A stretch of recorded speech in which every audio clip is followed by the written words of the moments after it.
अस्सलाम वालेकुम viewers, welcome to lectures by Waqas Aziz. आज हमने डिस्कस करना है जॉर्ज बर्कले का एम्पिरिसिज्म। और से सुने इस लेक्चर को। हम बात स्टार्ट करते हैं थोड़ा बेसिक कंसेप्ट से। आप लोगों ने फिलॉसफी में एक टर्म सुनी भी है, एम्पिरिसिज्म। एम्पिरिसिज्म कहते हैं कि दुनिया में जितना भी नॉलेज है वो हम ऑब्टेन करते हैं अपनी सेंसरी ऑब्जर्वेशंस के थ्रू। यानी हमारी जो 5 सेंसेस हैं, हम किसी चीज को देख रहे हैं, किसी चीज को टेस्ट कर रहे हैं, स्मेल कर रहे हैं, सुन रहे हैं, टच कर रहे हैं, हम अपनी इन 5 सेंसेस की मदद से दुनिया का नॉलेज गेन करते हैं। ठीक, ये एम्पिरिसिज्म है। अब जितने भी एम्पिरिसिस्ट फिलोसफर्स हैं, for instance John Locke, George Berkeley, David Hume, unanimously इस बात को सब मानते हैं कि हमारे जो सेंस ऑर्गन्स हैं वो मेजर रोल प्ले करते हैं दुनिया का नॉलेज हमें बताने में या हमारा नॉलेज बिल्ड करने में इस दुनिया के बारे में। ठीक, लेकिन हर एक एम्पिरिसिस्ट फिलोसफर की अप्रोच सिर्फ डिफरेंट है। हमने पिछली वीडियो में जॉन लॉक को डिस्कस किया था। ठीक, जॉन लॉक का एम्पिरिसिज्म। अब मैं इस वीडियो में, इस लेक्चर में डिटेल में तो नहीं जाऊंगा, तो आप अगर आपने वो लेक्चर नहीं सुना तो मैं डिस्क्रिप्शन में लिंक दे देता हूं, आप देख सकते हैं। यहां पे हम सिर्फ वो बातें करेंगे जॉन लॉक की जिसे जॉर्ज बर्कले ने रिजेक्ट किया और उस बेसिस पे अपनी एक एम्पिरिसिस्ट अप्रोच को सामने रखा। समझिए। आइए शुरू करते हैं कंटेक्स्ट में। जॉन लॉक को जब हमने डिस्कस किया था तो जॉन लॉक ने 2 तरह की क्वालिटीज का जिक्र किया। एक होती है प्राइमरी क्वालिटीज और दूसरी होती है secondary qualities. According to John Locke, दुनिया में कोई भी चीज आप उठा लें, आपको उस चीज के अंदर ये दोनों क्वालिटीज नजर आएंगी, प्राइमरी क्वालिटीज और सेकेंडरी क्वालिटीज। ठीक, फर्क कहां पे होगा कि जो प्राइमरी क्वालिटीज हैं फिजिकल ऑब्जेक्ट्स देमसेल्व्स है। ये जो प्राइमरी क्वालिटीज हैं ये फिजिकल ऑब्जेक्ट के अंदर होंगी, इनहेरेंट है, और इंसान डायरेक्टली इन प्राइमरी क्वालिटीज को परसीव नहीं कर सकता अकॉर्डिंग टू जॉन लॉक। अब इन प्राइमरी क्वालिटीज में क्या आता है? मास, फिगर, एक्सटेंशन, मोबिलिटी। हम डायरेक्टली इन प्राइमरी क्वालिटीज को परसीव नहीं कर सकते। ये प्राइमरी क्वालिटीज ऑब्जेक्ट के अंदर हैं, इनहेरेंट है, फिजिकल ऑब्जेक्ट्स देमसेल्व्स है। लेकिन अकॉर्डिंग टू जॉन लॉक, हमें इस दुनिया के बारे में जितना भी नॉलेज मिल रहा है वो इन सेकेंडरी क्वालिटीज की वजह से मिल रहा है, और ये सेकेंडरी क्वालिटीज भी उसी हर एक ऑब्जेक्ट का हिस्सा हैं, और इंसान इन सेकेंडरी क्वालिटीज को परसीव करता है। These secondary qualities are perceived by mind. अब इन सेकेंडरी क्वालिटीज में आता क्या है? Colour, taste, smell, sound, hardness या सॉफ्टनेस। फॉर एग्जांपल, ये मार्कर है, तो मेरा आपसे क्वेश्चन है कि इस मार्कर में आप क्या परसीव कर रहे हो? तो आप बताओगे कि मैं इसका कलर परसीव कर रहा हूं, ब्लैक है और यहां से व्हाइट है। और क्या परसीव कर रहे हो? आपने इसको टच किया तो आप बताओगे कि इसको टच करके मुझे पता चला कि ये हार्ड है। ठीक, तो ये तो आप सारी सेकेंडरी क्वालिटीज परसीव कर रहे हो। कोई भी ऑब्जेक्ट आप उठा लो दुनिया में, एप्पल उठा लो, आप कोई चेयर को देख लो, आप सेकेंडरी क्वालिटीज को परसीव करते हो, प्राइमरी क्वालिटीज को डायरेक्टली अप्रोच नहीं कर सकते। ठीक, सेकेंडरी क्वालिटीज को देख के, सेकेंडरी क्वालिटीज को परसीव करके आपको प्राइमरी क्वालिटीज का हिंट हो जाता है। जैसे आप इसकी शेप देख रहे हो तो आप इसका फिगर बता देते हो कि ये सिलेंड्रिकल है। ठीक, इसको वेट कर लेते हो, मास बता सकते हो इसका। लेकिन बात फिर वही है अकॉर्डिंग टू जॉन लॉक कि आप परसीव सिर्फ सेकेंडरी क्वालिटीज को कर सकते हो। ठीक, यहां तक बात समझ आई। अब जॉर्ज बर्कले की बात करते हैं। जॉर्ज बर्कले इस डिवीजन को जॉन लॉक की रिजेक्ट करता है।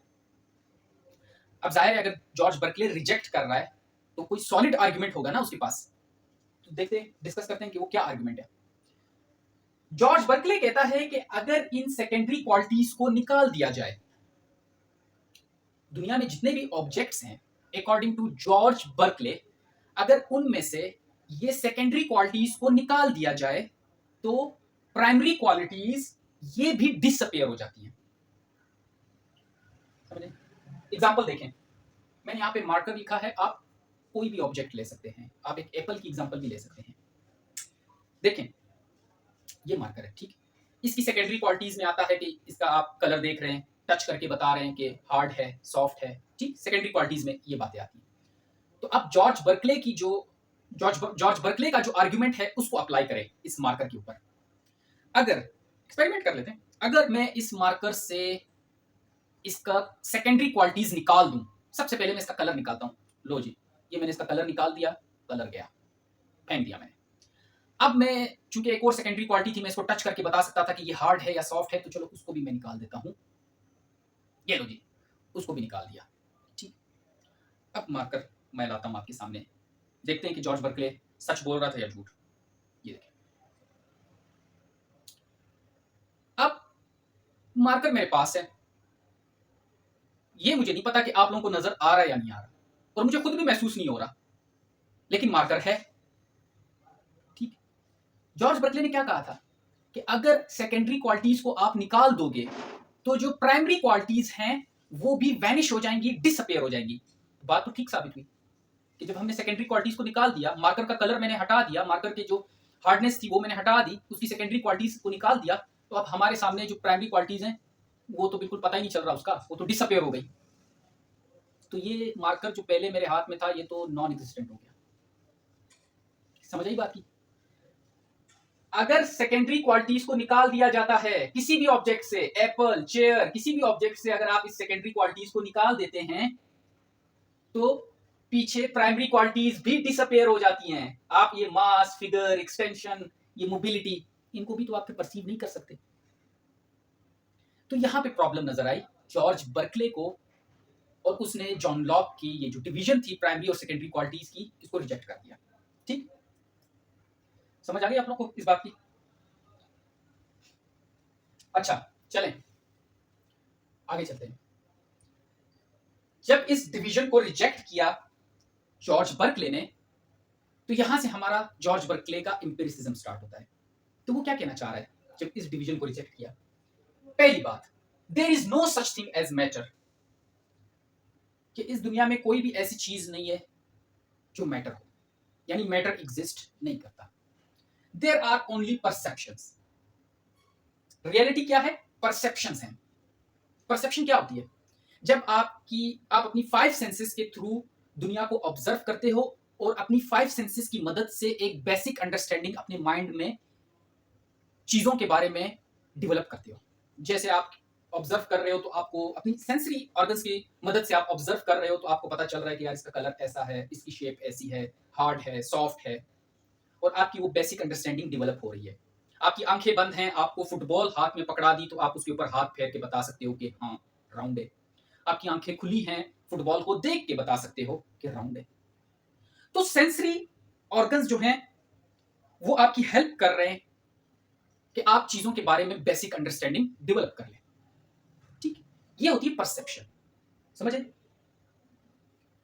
अब परसेप्शन के अंदर 2 कंट्रीब्यूटर्स हैं, यानी परसेप्शन बनती कैसे है, तो इसको बनाने के लिए, परसेप्शन का प्रोसेस होने के लिए 2 कंट्रीब्यूटर्स हैं। एक है स्पिरिट्स और दूसरे हैं आइडियाज। स्पिरिट्स क्या है? Simple and active perceiving minds which produce and receive ideas and perceive ideas. यानी सिंपल अल्फाज में जो हम इंसान हैं, अकॉर्डिंग टू जॉर्ज बर्कले हम स्पिरिट्स हैं। सिंपल हैं हम, और एक्टिव परसीविंग माइंड्स हैं जो कि आइडियाज को प्रोड्यूस भी कर रहे हैं और परसीव भी कर रहे हैं। ये पॉइंट मैं क्लियर करूंगा, थोड़ा वेट करें। सिर्फ इस चीज को समझें, इसकी डेफिनेशन समझें। स्पिरिट्स क्या है? सिंपल एक्टिव परसीविंग माइंड्स हैं जो कि आइडियाज को प्रोड्यूस भी कर रहे हैं और परसीव भी कर रहे हैं। और जो दूसरा मेजर कंट्रीब्यूटर है इस पूरे प्रोसेस में परसेप्शन के, वो है ideas, passive beings which are produced and perceived. Ideas क्या है? ये पैसिव बीइंग्स हैं जिन्हें प्रोड्यूस किया जाता है और परसीव किया जाता है। आइडियाज को प्रोड्यूस कौन करता है? स्पिरिट्स करते हैं, और परसीव कौन करता है? वो भी स्पिरिट्स करते हैं। समझ आई बात? एक एग्जांपल के थ्रू मैं आप लोगों को समझाता हूं। जॉर्ज बर्कले ने ये एग्जांपल नहीं दी, मेरी अपनी एग्जांपल है, सिर्फ आप लोगों को समझाने के लिए। आप लोगों में से अक्सर लोगों का एक्सपीरियंस होगा, आप लोग सिनेमा गए होंगे कोई मूवी देखने के लिए, या आपके कोई प्रोफेसर, टीचर क्लास के अंदर प्रोजेक्टर लाए होंगे आपको कोई प्रेजेंटेशन दिखाने के लिए या कोई लेक्चर समझाने के लिए। तो प्रोजेक्टर आपने देखा होगा, इस तरह एक बॉक्स होता है जिसके बिल्कुल यहाँ पे जरा देखें, एक इस तरह का बॉक्स होता है जिसके यहाँ पे लाइट का ऑप्शन होता है जहां से वो अपनी लाइट फेंकता है प्रोजेक्टर। दीवार पे या कर्टन पे उसकी लाइट पड़ती है तो जो प्रोजेक्टर के अंदर, जिन्हें इस तरह ये दीवार पे या किसी कर्टन पे इसकी लाइट पड़ती है, तो प्रोजेक्टर के अंदर जो भी चीज हो वो आपको दीवार पे नजर आती है। ठीक, आप सिनेमा में जाएंगे तो मूवी, कोई फिल्म प्रोजेक्टर के अंदर है, लेकिन 150 बंदा उसको बैठ के दीवार पे देख रहा है। ठीक, इसी तरह टीचर क्लास में प्रोजेक्टर लाते हैं, तो जो प्रेजेंटेशन है, कोई भी लेक्चर है, वो प्रोजेक्टर के अंदर है, और लाइटें बंद करते हैं टीचर, तो उसकी एक लाइट रेज निकलती हैं, दीवार पे पड़ती हैं, तो आपको दीवार पे वो सब कुछ नजर आ रहा होता है जो प्रोजेक्टर के अंदर है। प्रोजेक्शन है। ठीक, याद बात समझे? तो जॉर्ज बर्कले का जो ये परसेप्शन का कंसेप्ट है, ये भी इसी से मिलता जुलता है। कैसे? जरा इस पॉइंट को देखिए कि no physical form of matter, ये दुनिया के अंदर कोई फिजिकल फॉर्म में मैटर है ही नहीं। नो फिजिकल फॉर्म ऑफ परसीवर्स, और जो परसीव कर रहे हैं उनकी भी कोई फिजिकल फॉर्म नहीं है। जाहिर बात है, अगर एक इंसान की बॉडी होगी तो उसका मतलब कि मैटर है, और जॉर्ज बर्कले तो पहले से कह रहा है कि मैटर नहीं है दुनिया के अंदर, तो इट मींस के जो परसीवर्स हैं, जो ये स्पिरिट्स हैं, इनकी भी कोई फिजिकल बॉडी नहीं है। No such thing as mind independent, कोई भी चीज दुनिया में ऐसी एग्जिस्ट नहीं करती जो माइंड से बाहर हो, इंडिपेंडेंटली एग्जिस्ट कर रही हो, माइंड से बाहर इंडिपेंडेंटली एग्जिस्ट कर रही हो। जैसे आजकल हम लोग जो सोचते हैं, तो हम चेयर को जब देखते हैं तो हम यही कहते हैं ना कि चेयर हमारे माइंड से बाहर है, दुनिया में पड़ी हुई है, इंडिपेंडेंटली एग्जिस्ट कर रही है, मेरे माइंड पे डिपेंडेंट नहीं है। मैं सो जाऊं, मैं बेहोश हो जाऊं, चेयर पड़ी हुई है अपनी जगह पे, मेरे माइंड पे डिपेंडेंट नहीं है। जॉर्ज बर्कले ये कहता है कि no such thing as mind independent, कोई चीज ऐसी एग्जिस्ट ही नहीं करती कि जो माइंड इंडिपेंडेंट हो। ओनली परसीविंग माइंड्स, इस दुनिया के अंदर सिर्फ परसीविंग माइंड्स हैं। World is in our minds, और दुनिया कहां पे है? हमारे माइंड के अंदर है। ये सारी बातें कैसे वो कर रहा है? क्योंकि उसने पहले आपको कह दिया कि परसेप्शन में दो मेजर कंट्रीब्यूटर्स हैं, एक है स्पिरिट्स और दूसरे हैं आइडियाज। तो आइडियाज तो मैटर की सूरत में नहीं होते ना, आइडियाज की कोई फिजिकल फॉर्म तो नहीं होती, ये तो एक मेंटल प्रोसेस है कि आप एक आइडिया डेवलप करते हो अपने दिमाग के अंदर। ठीक,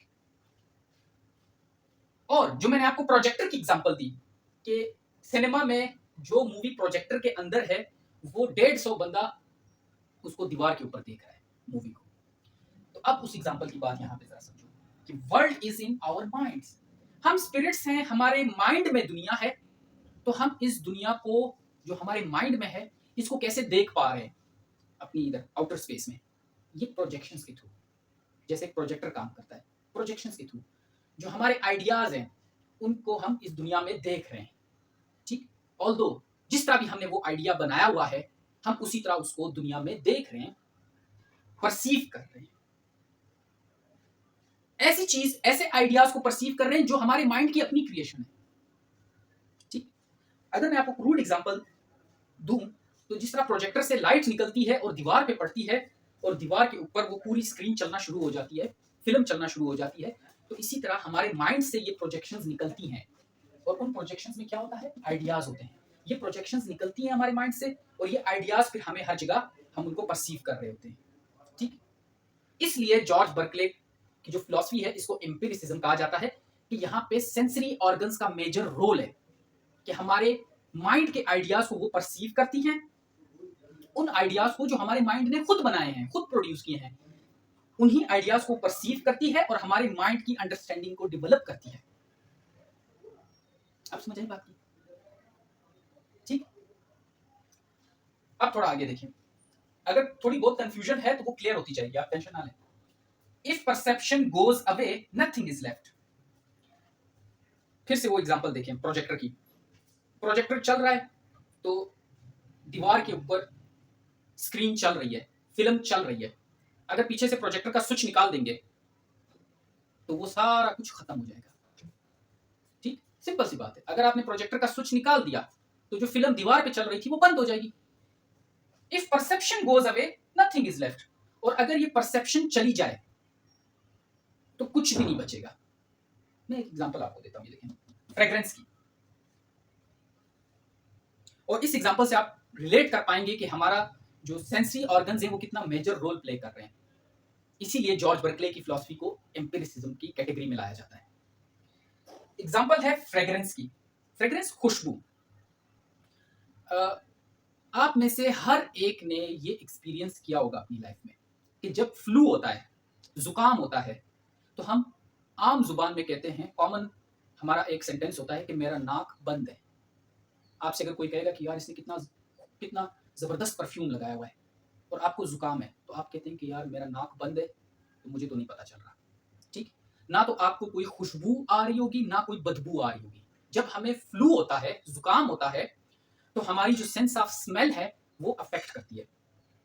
ठीक, हालांकि जब तक मुझे फ्लू नहीं था, अगर हम इस जॉर्ज बर्कले की बात को माने कि आइडियाज हम खुद प्रोड्यूस करते हैं, सॉरी, तो जब तक हमें फ्लू नहीं था, हमने एक आइडिया बनाया हुआ था फ्रेग्रेंस का, और हम उसे दुनिया में एक्सपीरियंस भी कर रहे थे। रोज की खुशबू देखी, परफ्यूम्स की खुशबू देखी। ठीक, इसी तरह हम जो इल स्मेल है, जो बदबू है, हम उसको भी एक्सपीरियंस कर रहे थे। लेकिन जैसे ही हमें फ्लू हुआ, जुकाम हुआ, हमारी सेंस ऑफ स्मेल अफेक्ट हुई, तो हमें खुशबू आना बंद हो गई, हमें बदबू आना बंद हो गई। वो खुशबू, वो बदबू जिसे हमने खुद प्रोड्यूस किया है, वो आना बंद हो गई। यानी जब मेरा सेंसरी ऑर्गन नोज इसमें प्रॉब्लम आई, तो मैं अपने ही एक आइडिया खुशबू का, एक आइडिया बदबू का, जो मैंने खुद प्रोड्यूस किया है, उसको मैं परसीव नहीं कर सकता। ठीक, तो फिर हम यही कहते हैं कि मुझे तो खुशबू नहीं आ रही, ना मुझे बदबू आ रही है, मेरा नाक बंद है। तो इसका तो ये मतलब भी हो सकता है कि जब आपको खुशबू आना बंद हो गई, बदबू आना बंद हो गई, तो उस छोटे से टाइम पीरियड के लिए, जब तक आपका ये फ्लू ठीक नहीं होता, आपके लिए खुशबू और बदबू नॉन एग्जिस्टेंट हो गई आपके लिए। लेकिन दुनिया में मौजूद है खुशबू और बदबू। क्यों? क्योंकि कोई और उसे परसीव कर रहा है, आपका दोस्त उसे परसीव कर रहा है, आपके फैमिली मेंबर्स उस खुशबू और बदबू को परसीव कर रहे हैं। सिर्फ आपके लिए वो नॉन एग्जिस्टेंट है खुशबू और बदबू, बाकियों के लिए नहीं है। दुनिया में है वो, क्योंकि बाकी लोग उसे परसीव कर रहे हैं।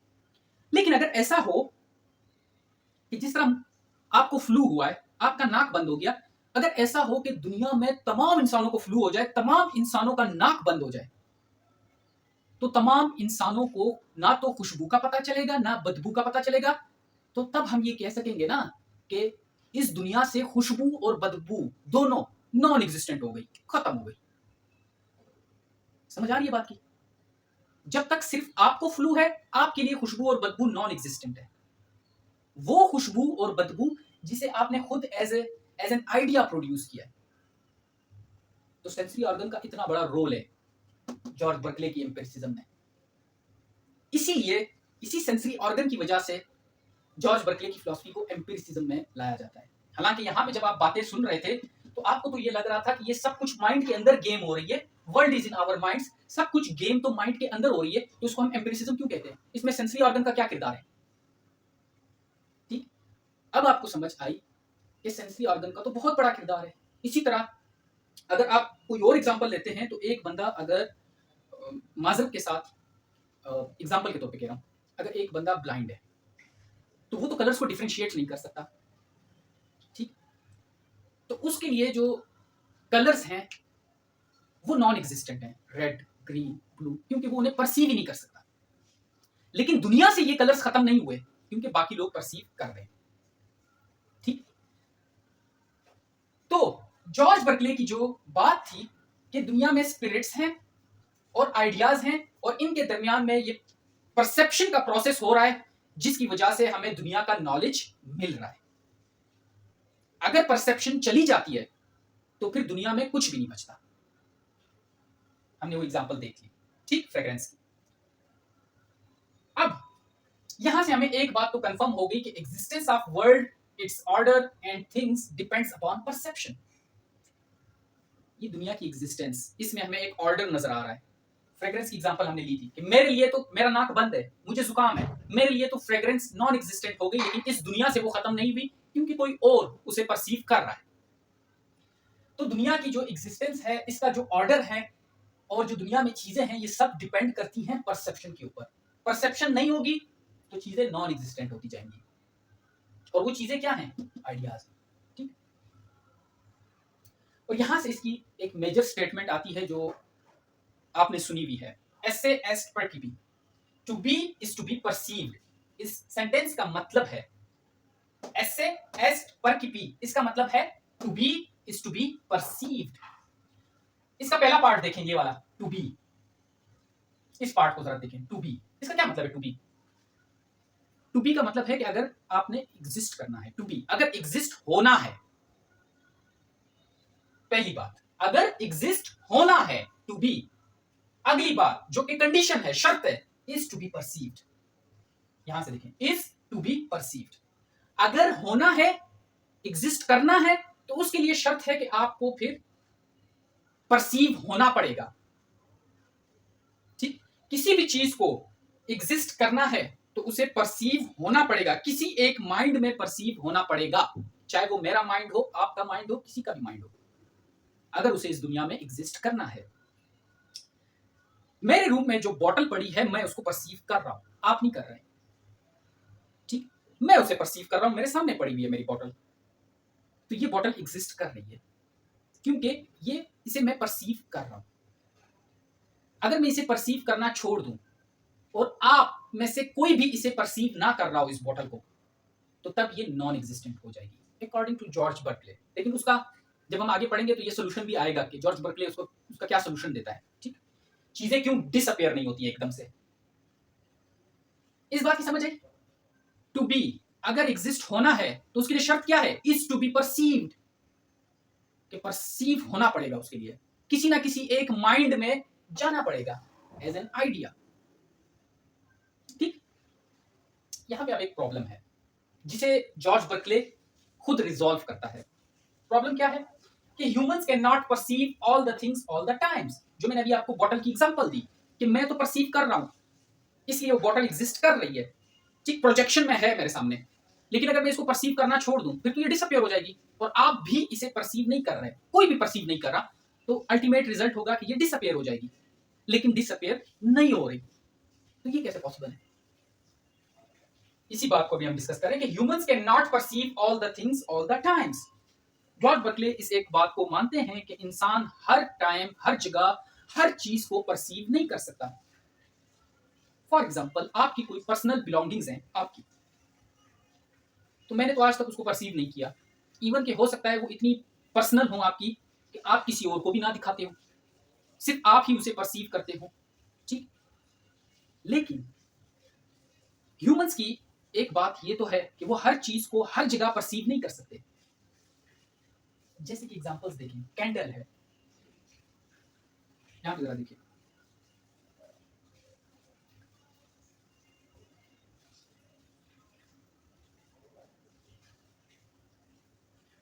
आपने एक कैंडल को जलाया अपने रूम में, ठीक है, एक्सपेरिमेंट कर लो, आपने एक कैंडल को अपने रूम में जलाया, अब आप उसे इस तरह बैठ के देख रहे हैं कैंडल को, कैंडल जल रही है, और आपको पता है कि जब कैंडल जलती है तो आहिस्ता आहिस्ता उसकी मोम गिरना शुरू होती है, अगर उसका साइज इतना है तो आहिस्ता आहिस्ता कम होने लगता है उसका साइज। आप बैठ के उसको देख रहे हैं, कोई मसला नहीं, ठीक, क्योंकि आप परसीव कर रहे हैं डायरेक्टली। अचानक आपको काम पड़ जाए, आप कमरे से बाहर गए, कमरे को लॉक लगा दिया, कमरे में और कोई बंदा नहीं जो उसको परसीव कर रहा हो कैंडल को, तो होना तो ये चाहिए कि फिर कैंडल डिसअपियर हो जाए। लेकिन जब आप थोड़ी देर बाद आते हैं अपने रूम में, तो कैंडल मौजूद होती है और काफी हद तक जल चुकी होती है, काफी नीचे तक बैठ गई होती है। तो ये कैसे पॉसिबल हुआ? आप उसे परसीव नहीं कर रहे थे, आप रूम छोड़ के चले गए, आपने रूम को लॉक लगा दिया, कोई और बंदा है नहीं जो उसे परसीव करे, तो कैंडल डिसअपियर नहीं हुई, जलती रही। तो ये कैसे पॉसिबल है? इसका जवाब अभी जॉर्ज बर्कले देगा, हम आगे पढ़ेंगे, मैं सिर्फ आपके जहन में क्यूरियोसिटी ला रहा हूं, ठीक है। Falling tree in the forest, अभी करंटली आप मुझे सुन रहे हैं, मैं आपसे मुखातिब हूं, लेकिन इस टाइम भी जंगलों में, अमेज़न के जंगल ले लो, कहीं जंगल में कोई एक दरख्त गिर रहा होगा और उस जंगल में कोई भी इंसान आसपास नहीं होगा जो उसे परसीव कर रहा हो सकता है ना, पॉसिबिलिटी तो है कि कोई एक दरख्त गिर रहा हो और उसे परसीव करने वाला कोई भी ना हो, लेकिन फिर भी वो दरख्त गिर रहा हो, डिसअपियर ना हो, जमीन तक गिरे, पॉसिबिलिटी है, हो सकता है। कैसे? जॉर्ज बर्कले अभी उसका आंसर हमें देगा। ये जो कुछ क्वेश्चंस हैं जैसे कैंडल की हो गए या अभी जो फॉलिंग ट्री है या उसके बाद जो क्वेश्चंस हैं, ये ऐसे समझे मैंने इस तरह क्वेश्चन मार्क करके छोड़ दिए, वेट कर रहे हैं कि जॉर्ज बर्कले इनको कैसे रिजॉल्व करता है, इन क्वेश्चन का आंसर कैसे देता है। ठीक, स्लीपिंग, तो हम तो ये कहते हैं कि भाई to be is to be perceived, अगर एग्जिस्ट करना है तो उसके लिए शर्त है कि आपको परसीव होना होगा। तो आप अपने दोस्तों के आसपास घूम रहे हो, फैमिली मेंबर्स के आसपास घूम रहे हो, तो फैमिली मेंबर्स आपको देख रहे हैं, यानी आप इस शर्त पे पूरा उतर रहे हो कि आपकी अपनी जो एग्जिस्टेंस है, टू बी है, उसकी शर्त पूरी हो रही है कि आपको लोग परसीव कर रहे हैं।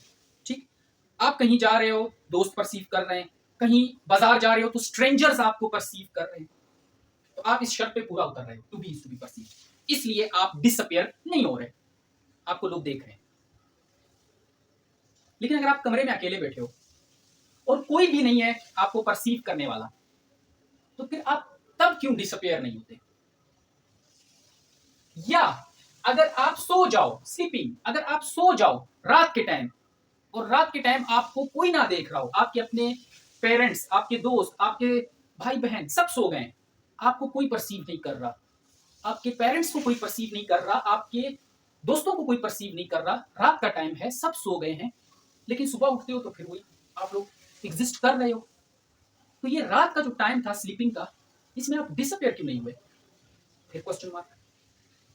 ऐसी क्या, ऐसे ऐसे कौन सी एक एंटिटी है जो आपको परसीव कर रही है, जो आप डिसअपियर नहीं हो रहे? ठीक, अगली एग्जांपल देखें, लिविंग रूम। आप अपने रूम में हैं, आपने अपना बेड सेट किया, आपने अपनी बुक्स को टेबल पे रखा, अपने रूम को साफ सुथरा किया, जो चीज आपका जिधर दिल कर रहा था आपने उस जगह पे उसको रख दिया।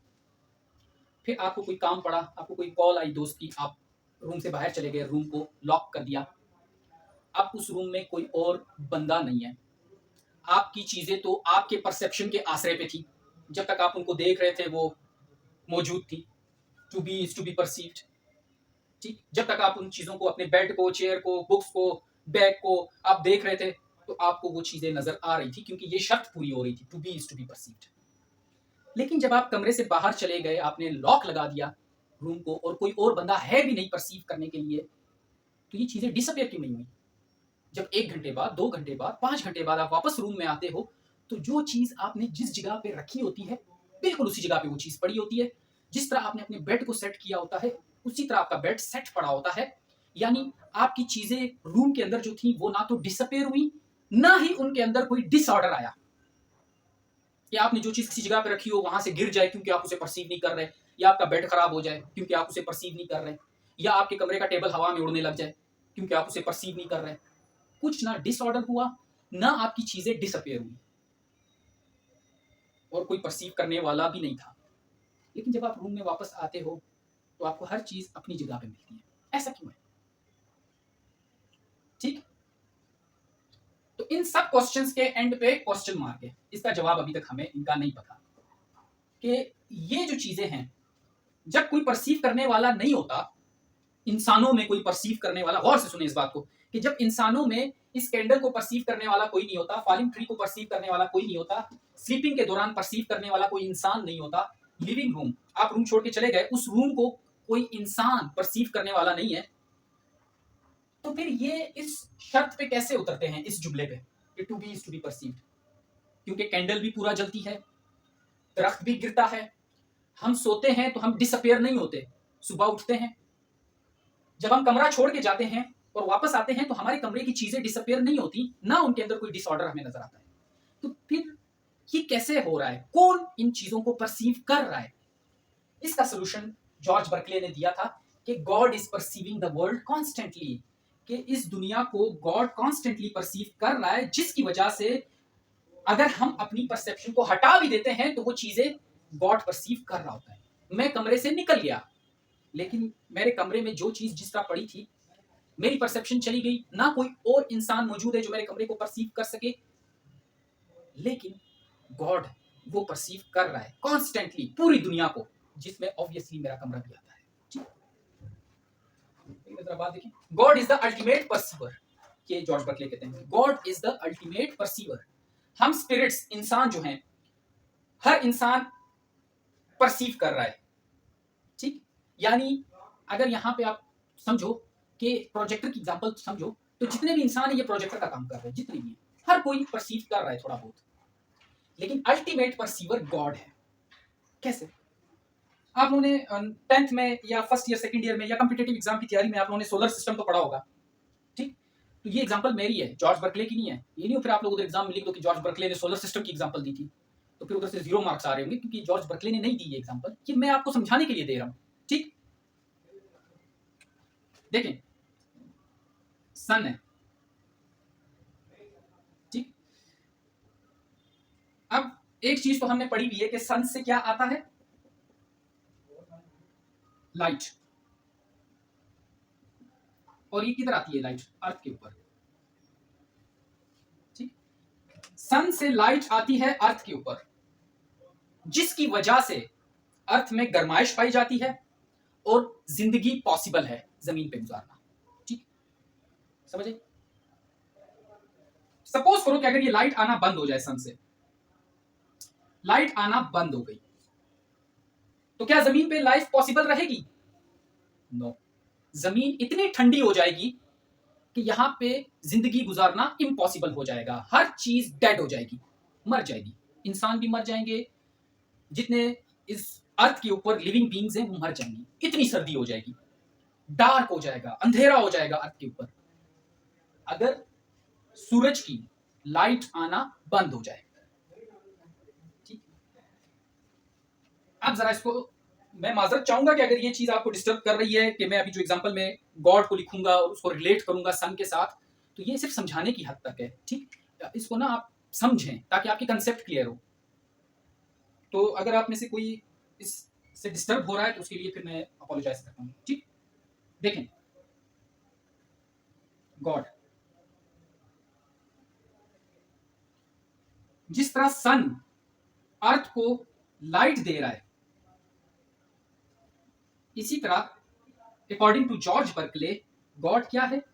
वो इस वर्ल्ड को परसीव कर रहा है। सन से लाइट आ रही है अर्थ के ऊपर, जिसकी वजह से दुनिया में लाइफ पॉसिबल है। God is the ultimate perceiver, वो गॉड कॉन्स्टेंटली इस दुनिया को परसीव कर रहा है। देखिए प्रोसेस बिल्कुल सेम है जो सोलर सिस्टम में हम पढ़ते हैं। गॉड कॉन्स्टेंटली इस दुनिया को परसीव कर रहा है, जिसकी वजह से दुनिया के अंदर, इधर देखो, जिसकी वजह से दुनिया के अंदर ऑर्डर है, हार्मनी है, कोहेरेंस है, कंटिन्यूटी है। कैंडल जल रही थी, यहां पे हमने जो एग्जांपल दी थी कैंडल की, आप चले गए, कैंडल कंटिन्यूटी के साथ जल रही थी, इतनी बड़ी थी, जलते जलते इतनी छोटी हो गई, कंटिन्यूटी के साथ। तो अल्टीमेट परसीवर उस टाइम कौन था? गॉड। गॉड कॉन्स्टेंटली परसीव कर रहा है इस दुनिया को, जिसकी वजह से दुनिया में ऑर्डर, हार्मनी, कोहेरेंस और कंटिन्यूटी है। अगर फिर से समझो, अगर सूरज की रोशनी आना बंद हो जाए जमीन पर, तो जमीन पे अंधेरा हो जाएगा, जमीन ठंडी हो जाएगी और इतनी ठंडी हो जाएगी कि जमीन पे जिंदगी गुजारना इम्पॉसिबल हो जाएगा। इसी तरह अगर गॉड परसीव करना छोड़ दे इस दुनिया को, तो दुनिया में केओस हो जाएगा, हम जब सोएंगे तो डिसअपियर हो जाएंगे, ठीक? तो दुनिया के अंदर हार्मनी नहीं रहेगी, कंटिन्यूटी नहीं रहेगी, केओस हो जाएगा, केओटिक हो जाएगी दुनिया, ठीक? अगर गॉड दुनिया को परसीव करना छोड़ दे। आप समझिए बात की? तो इसलिए जॉर्ज बर्कले ने बताया कि दुनिया में अगर हम कभी परसीव ना भी कर रहे हो और कोई और बंदा भी परसीव करने वाला ना हो, तो तब भी दुनिया का निजाम चल रहा होता है, क्योंकि God is the ultimate perceiver. इस सूरत में भी, कैंडल वाली एग्जांपल में भी, फॉलिंग ट्री वाली एग्जांपल में भी गॉड परसीव कर रहा है उस दरख्त को, स्लीपिंग वाली एग्जांपल में भी कि हम जितने भी इंसान सो जाते हैं, अगर कोई और इंसान हमें परसीव नहीं कर रहा तो गॉड तो कर रहा है। हम अपने रूम को छोड़ के चले जाते हैं, जिस तरह जो चीज मैंने जहां पे रख के मैं रूम लॉक करके चला गया, गॉड परसीव कर रहा है, ठीक? ये है जॉर्ज बर्कले का एम्पिरिसिज्म। सेंसरी ऑर्गन्स का रोल आप लोगों को समझ आया कि किस तरह सेंसरी ऑर्गन्स इस परसेप्शन में इंपॉर्टेंट रोल प्ले कर रहे हैं। ये जो हमने फ्रेग्रेंस की एग्जांपल मैंने आपको बताई, अगर अभी भी कंफ्यूजन है तो इस फ्रेग्रेंस की एग्जांपल को दोबारा सुने, इस पे सोचें, आपको समझ आ जाएगी कि हम जॉर्ज बर्कले की फिलॉसफी को एम्पिरिसिज्म में क्यों ला रहे हैं, हम इसे रैशनलिज्म में क्यों नहीं लेके जा रहे, जब सब कुछ ही माइंड के अंदर है। तो सेंसरी ऑर्गन्स की वजह से, ठीक, सेंसरी परसेप्शंस की वजह से। आपको आपके अपने आइडियाज के बारे में, जो आइडियाज आपने खुद बनाए हैं, उन आइडियाज के बारे में आपको नॉलेज कौन दे रहा है? आपके अपने सेंसरी ऑर्गन्स दे रहे हैं। ठीक, अब एक और चीज जरा देखें, एक होता है ऑब्जेक्टिव आइडियलिज्म और दूसरा होता है सब्जेक्टिव आइडियलिज्म। ऑब्जेक्टिव आइडियलिज्म कहते हैं reality exist independently of any mind. ये आजकल मैं और आप जो सोचते हैं, हम दुनिया को जिस तरह देख रहे हैं वो इस कैटेगरी में देख रहे हैं, ऑब्जेक्टिव आइडियलिज्म की कैटेगरी में, कि रियलिटी दुनिया में एग्जिस्ट कर रही है, मेरे माइंड से बाहर एग्जिस्ट कर रही है, इंडिपेंडेंटली एग्जिस्ट कर रही है। ये दुनिया में अगर मैं मेरे कोई चेयर पड़ी हुई है तो वो मेरे माइंड से बाहर इंडिपेंडेंटली दुनिया में एग्जिस्ट कर रही है। मेरी अगर डेथ भी हो जाएगी तो वो चेयर पड़ी रहेगी, वो मेरे माइंड पे डिपेंडेंट नहीं है।